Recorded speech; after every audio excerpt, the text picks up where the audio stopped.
for joining us for State of Texas in Depth. This week, President Obama announcing he would take action on immigration. During the president's address, he outlined the executive orders. Immigrants who have been in the U.S. for 5 years or have a child who's a citizen or came here as a child can get a 3-year work permit if they pass a background check and pay taxes. The government will also focus on deporting gang members, suspected terrorists, and other immigrants who've broken the law. University of Texas students, along with community members, were celebrating Friday in front of the state capitol. One student says this is a big deal for her family because her mother has lived in the country illegally for 15 years.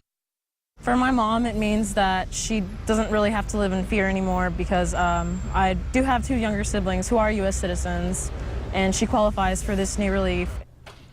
The Equal Justice Center and Austin Interfaith are hosting meetings to educate people about the president's plan.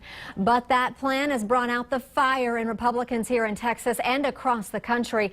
Our Sally Hernandez spoke with Congressman Michael McCall. The Republican said the president's actions were a threat to democracy. We asked about similar immigration actions taken by former President Bush and President Reagan. You know, the analogy is always drawn with Reagan and Bush 41, but the fact is those 2 presidents were working with the Congress, and those 2 presidents were actually responding to congressional action and legislation. Very different in this scenario. He is actually writing the laws himself and going around the Congress, which we under the Constitution, Government 101, have the authority to write the laws of the land. His job is to faithfully execute those laws. He's mentioned many times in the past how he doesn't have that authority to write the laws, but rather execute the laws. And now he's completely done a flip-flop on this issue. You know, I think people above all want Washington to work.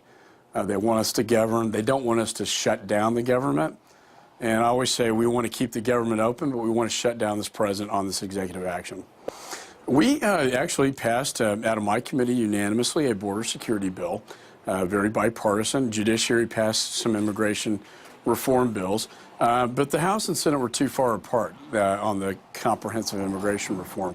So we weren't able to really work effectively. I think with this new Congress coming in, we have a great opportunity now to work with, I think, what I consider to be good faith partners to get something done. And I think you're going to see us come out with our own agenda on this issue, hopefully in the beginning of next year. And McCall says he plans to meet with Secretary of Homeland Security Jay Johnson to discuss how the immigration actions will affect Homeland Security in the U.S. Thank you for joining us for an abbreviated version of State of Texas in Depth. We'll be taking a deeper look at the big political stories in Texas every week, Sunday mornings at 8:30.